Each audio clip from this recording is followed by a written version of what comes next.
Amigos, voltando aqui no Você Empresário para mais um vídeo. Hoje, um vídeo sobre questão econômica política, né, Marcão? Que, querendo ou não, são muito atreladas. Vamos falar sobre, porque, cara, tá difícil do Brasil engatar num governo que tem uma alta popularidade, né? E agora, o eleito presidente Luiz Inácio Lula da Silva, na tábua da beirada ali, né, na eleição de 2022. Agora a gente já se aproximando de mais uma Copa do Mundo, né, no ano que vem, consequentemente mais uma eleição. A avaliação do Lula, que foi eleito, né, de fato, com uma margem muito apertada, não tá boa. E não tá boa por vários aspectos que a gente vai falar por aqui. E aí, Marcão, como é que estamos nesse cenário caótico, né, e tenso econômico político brasileiro? Fala, Bruno, tudo bem? O pessoal aí que nos acompanha, né? O Brasil ele está num momento de instabilidade econômica muito forte, né? Como você bem falou, questão aí do governo Lula, que é um governo mais voltado aí para ações populistas, nesse momento não está surtindo efeito, né? O poder de compra do real está absurdamente cada dia mais fraco. Você tem um dólar chutado na lua, que esse ano chegou a mais de R$ 6, né, o recorde histórico do dólar, e você vê a economia, né? Eu fico, até conversei hoje com um amigo meu, fico tentando entender quando se fala assim, a inflação no Brasil esse ano está projetada para 5,50, para 6,50, eu fico só pensando que coisas que custavam R$ 5 agora custam 8, coisas que custavam 6 agora custam 10. Então eu vejo tudo, Bruno, menos 5% de inflação. Eu acho que é algo na casa aí, quando a gente fala em realidade, de 25% a 30%, com certeza, alimentos, serviços e produtos disparando no Brasil. É isso, né? Só para ilustrar, então, em números, a última pesquisa da Datafolha apontou a aprovação, né, do governo Lula com 24%, uma porcentagem bem baixa, desaprovação ultrapassando 60%. Marcão, tem alguns pontos, né, que acho que podem ilustrar essa queda recente, essa queda drástica recente, mas essa queda que já vem acontecendo. E aí, não vamos entrar muito nesse mérito aqui, mas querendo ou não, essa desaprovação passa pela oposição e pela própria situação também, né? Que não esteve de acordo ali com alguns posicionamentos. Acho que o primeiro deles que a gente pode usar para ilustrar, que não é uma questão tão prática assim, mas é uma questão que envolve muito o dia a dia popular e que bateu muito nessa questão que eu te falei dos dois lados, né? Primeiro, com a questão a crise do Pix, Marcão, se a gente pode colocar assim, né, que gerou ali uma onda de notícias que de fato não batiam com o que estavam acontecendo, e aí depois o governo revogar uma medida que ele não tinha tomado. Então foi uma loucura, né? Uma coisa que assim, você olha e fala, caramba, como que a comunicação, o que a assessoria de comunicação do governo está fazendo? Porque eles estão revogando, eles estão afirmando que uma medida não foi tomada, falando que estão dando um pé atrás por essa medida que não foi tomada. Então, assim, você teve ali ao mesmo tempo, né, uma oposição que sim, a gente viu que soltou algumas coisas que não batiam, que não tinham acontecido de fato, né, através de uma pessoa específica. Acho que não convém a gente entrar nesse lado muito político da coisa, mas de fato, você tinha ali uma desinformação que a função do governo era o quê, Marcão? Era chegar e falar, não, gente, a situação é essa. E aí o governo se posiciona de uma forma catastrófica, colocando lenha numa fogueira que ele não criou, né? Uma fogueira que ele tinha que apagar. Então, ali, esse ponto é um ponto claro onde ele criou uma irritação ali, tanto com a oposição quanto com a situação. A situação foi, ué, mas que é isso, meu querido? Você está se posicionando assim, por que se você não fez isso? Né? Então, acho que o primeiro ponto pode ser esse, Marcão. O que achou dessa? O que você está achando, na verdade, nessa questão da comunicação do governo mesmo? É uma comunicação que não está popular, né? Se a gente está falando de um governo que tende a ser ali acessível nessa comunicação popular, é um governo que, além de todas essas coisas, está tendo dificuldade para se comunicar. É a volta dos que não foram, né? Já cancelou o que não tinha ido ainda, né? Então, assim, é uma grande confusão, né?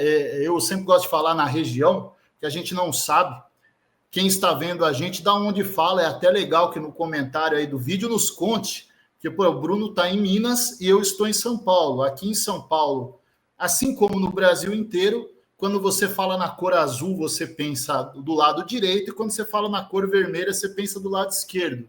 Então, toda vez que tem uma troca de prefeitura, a primeira coisa que se faz é pintar tudo de azul ou tudo de vermelho, ignorando quanto isso custa para a população, ignorando quanto isso é inútil para tantas outras coisas mais importantes. Então, é como você falou, a gente tem um duelo de desinformação de ambos os lados e a gente tem torcidas, né? Me chama a atenção a aprovação do governo Lula de maneira positiva de 22%, porque você tem uma tendência a favor do governo Lula de pelo menos 35 há alguns anos, né? A favor do lado da esquerda. Então, quer dizer, aí eu vejo já um enfraquecimento muito grande.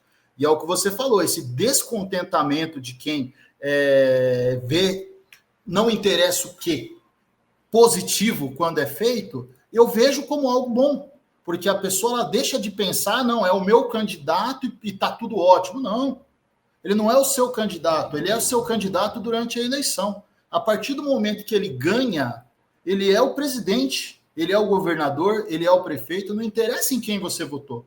E aí a gente deve torcer, esperar, ainda que a gente tenha cada um as suas dúvidas, que eles façam bons trabalhos. E o que eu vejo hoje no Brasil é um desgoverno em todos os sentidos. O apoio político dele está cada vez menor. Você vê um presidente desaparecido, né? Ele nos primeiros mandatos falava tanto, agora você não vê falar. E quando vem, não fala coisa boa ainda. Desencaixa a coisa. Então o Brasil está andando de lado. Eu não sei ainda se é correto afirmar se o Brasil já está andando para trás, talvez esteja, mas por instabilidade política, por decisões muito mal tomadas, e essa crise do Pix aí foi um dos maiores absurdos dos últimos tempos, que realmente é uma das poucas coisas que está dando certo, que está gerando agilidade, que está fomentando o pequeno comércio, que é o grande responsável pela economia do país, ao invés de fortalecer, o pessoal pensa em mudar, e depois já pede desculpa por algo que nem tinha mudado, apenas pelo massacre da opinião pública que veio forte mesmo. Então a gente tem, né, esse é o ponto, acho que deu o start, né, Marcão, nessa queda uma queda grotesca, né, muito grande mesmo, porque a gente tem aqui, olha só, na última pesquisa, que era de dezembro de 24, da mesma Datafolha, uma aprovação de ótima, boa ali, né, que é como é colocada pela Datafolha, de 35%. Não é muito alta, né, mas é mais alta do que a desaprovação, mas né, estava naquele momento. Respeita a média, que não interessa o que seja feito, tá tudo bem. Exato. 30 e poucos por cento. Né? Aí, então, assim, aí já tem um pequeno sinal, né? E a gente tem, olha só, de dezembro para agora, essa última pesquisa, né, que é de fevereiro de 25, uma queda drástica, né, de 35% para 24%, uma queda de 11%. Quase 50%, Bruno. Então, e que veio batendo isso aí. Acho que a crise do Pix foi, de fato, um start para isso tudo. Aí você tem outros pontos, né, Marcão, que, querendo ou não, os Estados Unidos, felizmente ou infelizmente, né, coloco como infelizmente, é um balizador ali da economia, das tratativas de economia global. Teve a eleição do Trump, que é um governo de oposição, no sentido de estar em outro extremo ao que está o governo Lula em questão de pensamento, né? Um está de um lado... E aí, Marcão, já até aproveito para falar que, assim, acho que a ideia, né, de que o governo Lula é um governo de esquerda, ele, na teoria ele na prática ele já está bem longe de ser, né? Está assumindo, inclusive, formatos ali, tendo movimentos econômicos, movimentos até as próprias falas dele em relação a questões climáticas, que já não se assemelham muito ao governo de esquerda há algum tempo. Por isso, inclusive, ele vem gerando uma crise com a oposição e com o próprio lado dele. Ele está se perdendo no sentido de... Ele não está conseguindo se encaixar em lugar nenhum. Então você tem ali a eleição do Trump, que já coloca, né, taxação, a gente pode até fazer um vídeo sobre isso depois, em produtos que vêm do Brasil, né, dificultando esse mercado, dificultando o trânsito. Você tem a oposição conseguindo, né, espetar ali, criar crises de uma maneira eficaz, né? Essa questão do Pix, por exemplo, surgiu de uma informação que não batia, não era o que estava acontecendo, mas o menino Nicolas conseguiu criar um caos, né, no governo nesse cenário todo. O governo não pode ser frágil a esse ponto. Ele tem que... Conterrâneo, hein? Seu conterrâneo aí. Exatamente. Esse aí eu prefiro passar um pouquinho longe. É confusão na certa. Mas é isso, Marcão. Então, assim, acho que é um conjunto de fatores, a dificuldade de comunicação, né, o crescimento, retorno, na verdade, né, da extrema-direita aos Estados Unidos, que é um balizador econômico ali, os valores conservadores do próprio governo, que se diz um governo de esquerda, que trazem uma dificuldade de comunicação com o seu próprio público-alvo ali, né? Vamos colocar dessa forma. Acho que são um combo que explicam bem essa queda da popularidade. Marcão, como a gente falou, né? Estamos aí em fevereiro de 25, daqui a um ano tem. Então, vai ser uma corrida. Vai ser interessante ver o que vai acontecer aí, porque não vai ser pouca coisa não, né? São estratégias, né? Acho que, quando você falou, ele já está hoje mais para centro-esquerda do que qualquer coisa, né? O próprio... vamos lembrar que isso também não é uma novidade, né? Porque quando o Temer assume, ele era vice da Dilma, então já tem essa coisa de uma pessoa mais posicionada em uma das pontas, trazer alguém de centro-direita, que no caso é o Alckmin, então foi candidato diversas vezes a cargos importantes e governador, inclusive reeleito aqui em São Paulo pelo PSDB, que na teoria sempre foi o maior adversário que o PT teve no Brasil, né? Então, assim, quando ele se aproxima de um Geraldo Alckmin, ele passa a sentar do mesmo lado da mesa do Geraldo Alckmin, ele já dá um sinal que ele vai ter uma proximidade com a agenda de direita em algum momento para ter sustentação política, né? Então, o Lula fez as suas escolhas, não chego a te dizer que usar a expressão, será que ele dormiu com o inimigo? Não sei se é isso o que traz essa instabilidade. Você cita também a questão do Trump. O Trump vem com uma política voltada para o protecionismo da economia americana.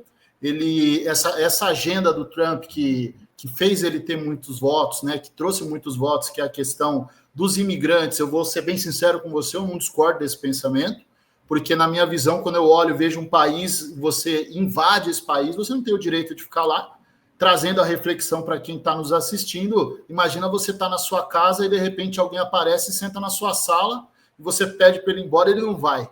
É mais ou menos isso que você faz quando invade um país. Ainda que essas pessoas tenham grande influência no crescimento, na cultura norte-americana de diversos sentidos, desde os trabalhos que os americanos não querem fazer, até a cultura como um todo mesmo, principalmente dos latinos, que é muito forte nos Estados Unidos. Mas aí a coisa do Trump é papo para outro vídeo, né? Assim como você deu outro exemplo, né? O quanto isso impacta no Brasil, mas ter uma relação boa com os Estados Unidos me parece muito óbvio pela proximidade que o Brasil tem. Então, acho que isso deveria ser um desejo do Brasil, estar mais próximo dos Estados Unidos, não se submeter ao que os Estados Unidos acha certo ou errado, mas uma boa relação de comércio interior, né? Aliás, melhor dizendo, exterior, para que você consiga controlar essa balança aí entre vendas e compras para não ter um déficit muito grande, deveria ser um foco do governo Lula. E eu acho que ele ataca demais a eleição que foi feita lá, ataca demais o presidente que lá ganhou. Eu acho que o Brasil precisa muito mais dos Estados Unidos que os Estados Unidos do Brasil. Aguardemos então, né, Marcão, as cenas dos próximos capítulos. Vamos trazendo tudo isso aqui para vocês no Você Empresário. Fiquem com a gente, se inscrevam no canal e fiquem ligados nos próximos vídeos. Valeu!